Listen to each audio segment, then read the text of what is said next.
Good evening and welcome to the ICU TV main news at 8. My name is Miriam Debragamani and here are the stories making headlines. Makeni Villa shooting victims laid to rest. Kalaba accuses police of disrupting campaign. And later in the news, Canal Plus completes Multichoice takeover. In our international news, UK braces for intense third heatwave. And in our sports news, Red Arrow strengthens squad with 5 new signings. More details coming shortly.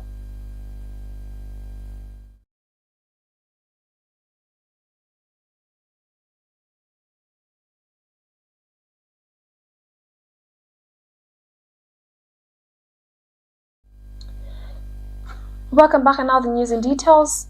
Lusaka lawyer Innocent Nyambe and his sister Teresa Nyambe were today laid to rest in Lusaka, days after they were killed in a tragic Makeni Villa shooting that shocked the nation. The siblings are alleged to have been shot by Teresa's husband, Clifford Chileshe, before he reportedly turned the gun on himself in what police are investigating as a murder-suicide.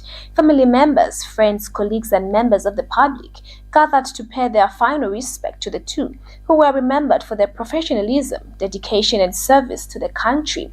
Innocent Nyambe served as a registrar at the Office of the Public Prosecutor, while Teresa Nyambe was a Health Management Information System Officer at Levi Mwanawasa at Levi Mwanawasa Teaching Hospital.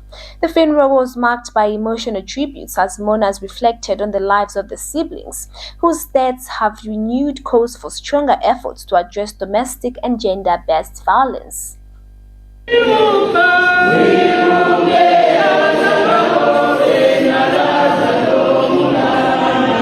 Family members, friends, colleagues, and mourners have gathered at St. Charles Lwanga Catholic Church for the funeral mass of state lawyer Innocent Nyambe and his sister Teresa Nyambe. The two tragically lost their lives in the Makeni Villa shooting on July 8th after they were allegedly shot by Teresa's husband Clifford Chileshe, who police say later turned the gun on himself. Innocent Nyambe, 39, was a lawyer, lecturer, and human rights advocate, while Teresa Nyambe, 43, had earlier reported an alleged assault against her husband before the fatal incident occurred.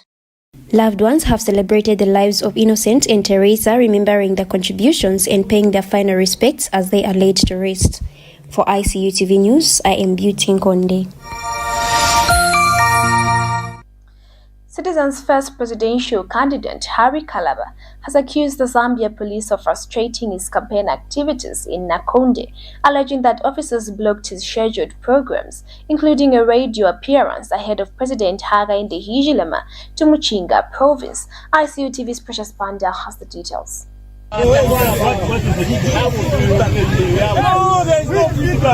Presidential candidate Harry Kalaba has accused the Zambia police of unfairly blocking his campaign activities in Nakonde district and cancelling his scheduled radio program at Radio Chete FM, citing President Hakainde Hichilema's visit to Muchinga province on Tuesday. Mr. Kalaba said police ordered the cancellation of his campaign meeting and instructed Radio Chete FM not to host him despite the program ending at 18 hours the same day. He argued that the president was not yet in the district and questioned why his campaign activities had been stopped before the presidential visit. You are saying the president will be here. When is the president?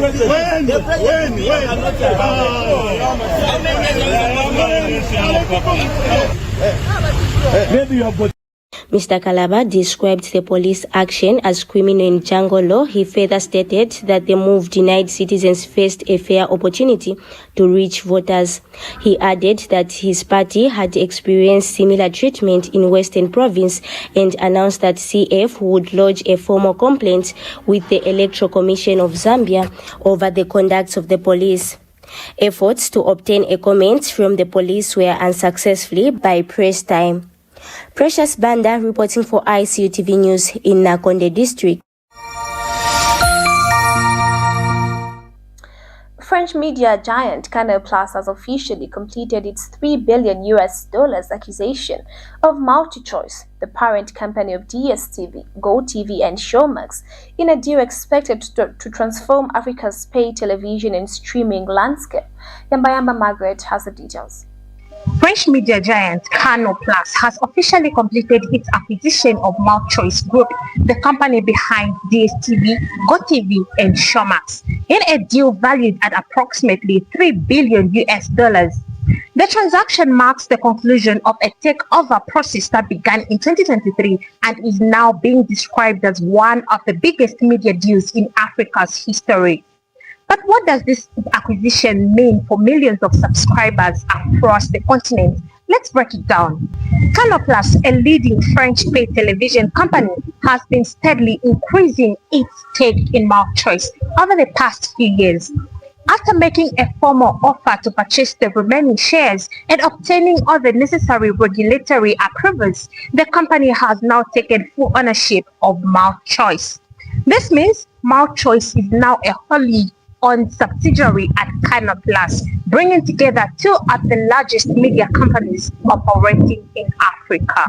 Will DSTV, GoTV, or Showmax change?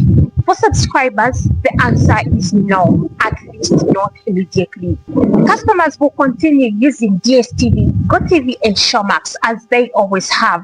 Existing subscriptions, packages, customer support, and services remain unchanged while the two companies begin integrating their operations behind the scenes. So if you are worried about losing your favorite channels or having to change your subscriptions because of the new ownership, there is currently no indication that this will happen. The acquisition significantly strengthens Canal's position in Africa. While the company has traditionally been dominant in French-speaking African countries, acquiring Multichoice gives it a much stronger presence in English-speaking markets, including Zambia, South Africa, Kenya, Nigeria, and many others. Together, the combined company will serve millions of households across more than 40 African countries, making it one of the continent's most influential entertainment business. Industry analysts believe the merger could enable the company to invest more in African productions, improve the streaming platforms, and compete effectively with global streaming services such as Netflix and Disney+. The combined financial strength of Canal Plus and Multichoice may also help the company to secure more premium sports broadcasting rights, expand digital services, and develop more locally produced content for African audiences. However, subscribers should also watch for possible future changes as the integration progresses. This could include new content offerings, technology upgrades, revised subscription packages, or expanded streaming options. Any such changes would likely be announced gradually over time. For now, it's business as usual for DSTV, GoTV, and Showmax customers. But behind the scenes, one of Africa's biggest media mergers is now complete, creating a new entertainment powerhouse that could shape the future of television and streaming across the continent for years to come. For ICU TV News, I am Yamba Margaret. We'll take our first break. More local stories coming up.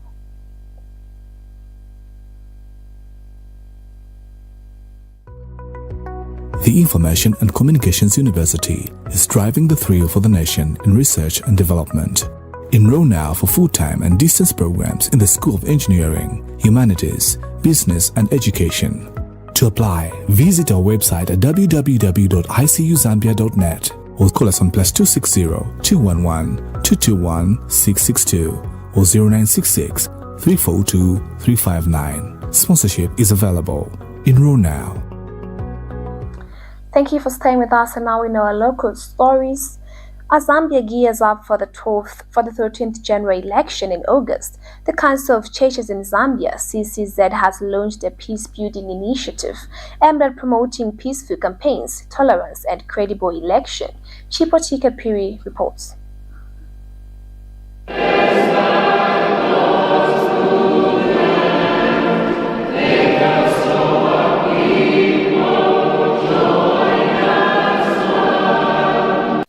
The Council of Churches in Zambia held a peace-building initiative at the Cathedral of the Holy Cross in Lusaka, rallying citizens and political players to uphold peace and ensure credible elections ahead of the August 13 polls.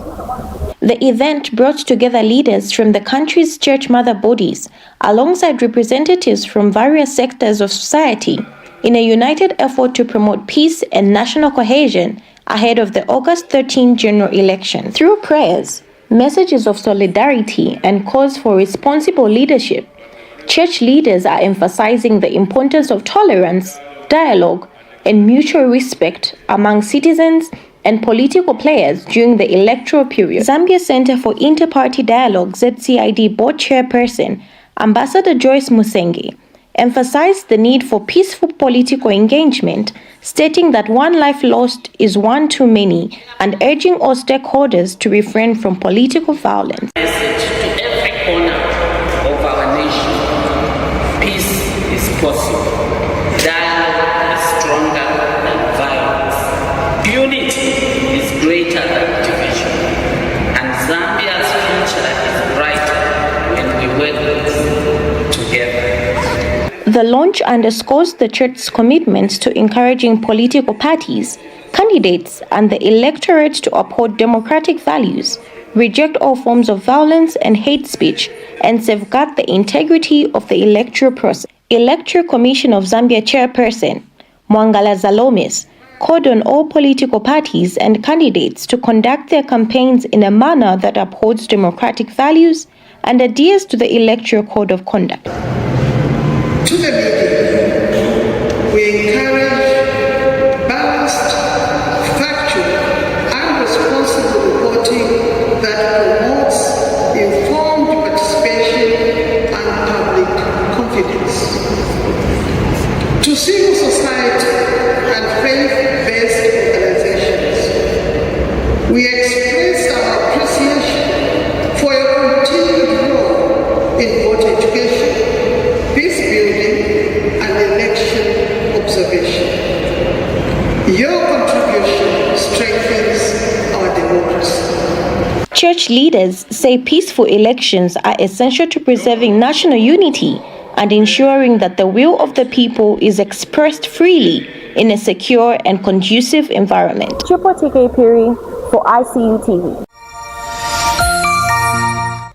The Lusaka City Council will launch the revised Cash for Work program in Kawata constituency on 18th July 2026. The program will target vulnerable residents of Kamulanga, Chilenje, Kawata, Kamwala, and Libala wards using a new electronic recruitment system designed to improve transparency and prevent duplicate applications. Successful applicants will be engaged in community cleanup and sanitation works. The Lusaka City Council says all preparations have been completed and has urged eligible residents to apply through the official recruitment process. And police in Choma district have launched investigations into the alleged murder of a 5-month-old baby. The child's uncle, who is reported to have a mental illness, is allegedly to have committed the offense. Precious Nyarenda has more details in this report. Police in Choma district, Southern Province, are investigating the suspected murder of a 5-month-old baby, allegedly at the hand of her mentally challenged uncle. Southern Province Police Commanding Officer Mono Namalongo says the incident was reported yesterday at Batoka Police Post by the child's father, Lavent Kanini. Mr. Namalongo says the child's mother had put the baby to sleep near the doorway of the family house before briefly leaving to attend to household chores. He says during her absence, the child's grandmother was alerted by another family member that the baby's uncle had allegedly assaulted the infant while she was asleep. Mr. Namalongo says the grandmother found the child unresponsive and bleeding from the nose before rushing the baby to Batoka Rural Health Center, where she was pronounced dead. He says police officers observed a cut on the right side of the head, an injury to the right eye, and bleeding from the nose. A stick is believed to have been used in the assault. Mr. Namalongo says the body has been deposited in the Choma General Hospital mortuary awaiting a post-mortem examination. He adds that no arrest has been made and investigation into the matter are ongoing. Reporting for ICU TV, Precious Nyarenda. You're still watching the ICU TV main news at 8. International sports news coming up. Take a short break. The Information and Communications University is complementing government effort in promoting legal and safe mining for all Zambians. ICU is offering a short practical training course to artisanal and small-scale miners and those who intend to venture into mining. This training covers identification of rocks and minerals, mining operations and equipment, health and safety in mining, environmental protection, licensing and compliance. Qualifications: National Registration Card NRC. Apply now at www.icuzambia.net. For more information, contact the ICU School of Mines, Department of Artisanal and Small-Scale Mining at +260 763 302 596 or +260 973 263 492. For analysis of mineral samples, contact the ICU School of Mines Laboratory at +260 973 263 492 or +260 977 833 434. We now have our international news. The United Kingdom is set for another rise in temperatures this week as the country is experiencing its third heat wave of the year. Forecasters say parts of England and Wales could record temperatures above 30 degrees Celsius, with some areas possibly reaching the mid-30s Celsius. Heat health alert remains in place across the United Kingdom, with authorities warning an increased pressure on health services and heightened risk, particularly for older people and those with existing health conditions. Meanwhile, firefighters continue battling wildfires reported in parts of England and Wales as hot and dry conditions persist. And still in our international news, 12 people have been arrested in connection with an alleged right-wing terrorism threat targeting an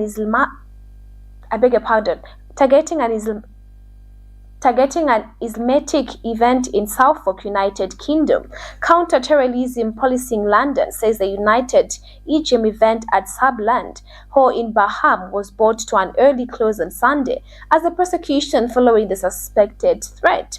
Home Secretary Sabana Muhammad described the police response as critical, saying action taken against credible threats can potentially save lives. Police say officers moved swiftly to carry out arrests at multiple locations across the country as investigations continue. We take our last break. Sports news coming up. The Information and Communications University stands as one of Zambia's fastest growing private universities. Now, it does not just provide classroom learning, but world-class education that goes beyond the classroom. Coming soon, exclusively on ICU TV, is Beyond the Classroom, a series that showcases what matters most, practical learning and hands-on skills development. From the School of Agriculture to mining, from engineering to media studies, Beyond the Classroom will reveal the unique side of ICU. It will help prospective students looking for the right university make informed decisions about their future. Now this series will unpack the practical learning experiences offered across every school and every course.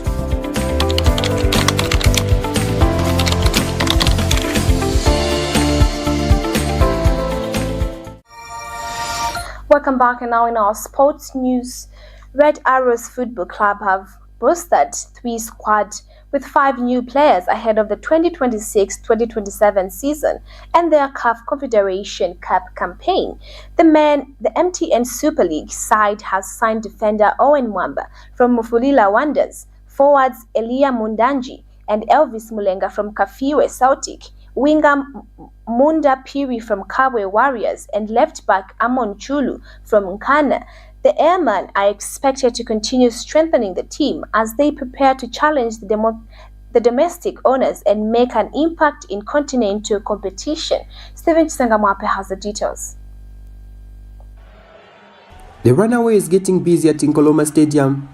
Red Arrows Football Club have made their intentions clear ahead of the new season as the Airmen prepare for a return to the CAF Confederation Cup. In a major squad restructure, the championship-winning side has announced 5 new arrivals aimed at adding defensive solidity, attacking flair, and youthful energy.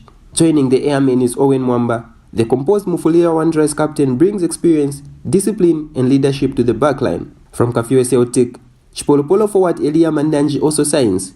Mandanji, who was last season's Golden Boot winner with Zanaco while on loan, adds goals and pace to the Arrows' attack. Also in winger Munda Piri from Kawe Warriors, known for his pace and creativity, Piri is expected to give the team another option on the flanks. The club has further secured midfielder Elvis Mulenga from Kafiwe Celtic. The technically gifted playmaker brings composure and work rate to the midfield. Completing the 5 signings is left-back Amon Chulu from Nkana. The former under-20 international adds depth, pace and tactical awareness to the defense. Meanwhile, defender Patson Pande also returned to the club after a development spell at River Plate. The Red Arrows youth product comes back with more experience as the club continues to invest in homegrown talent. With 5 new signings and Pande's return, the message from Koloma is clear. Coach Chisimbewe is building a formidable squad for another title push and a reloaded CAF campaign. Stephen Chisengamwape reporting for ICU TV Sports. That sports item brings us to the end of the ICU TV menus. But before we go, here's a quick recap of the stories that made headlines. Makeni Villa shooting victims laid to rest. And Kalaba accuses police of disrupting campaign. Canal Plus completes Multichoice takeover. In our international news, UK braces for intense third heatwave. In our sports news, Red Arrows strengthens squad with 5 new signings. Thank you so much for tuning in to our main news at 8. For more news details, do stay tuned to our Facebook page, ICU TV and ICU TV News. Not forgetting our website, icutvzm.com. Good night and God bless.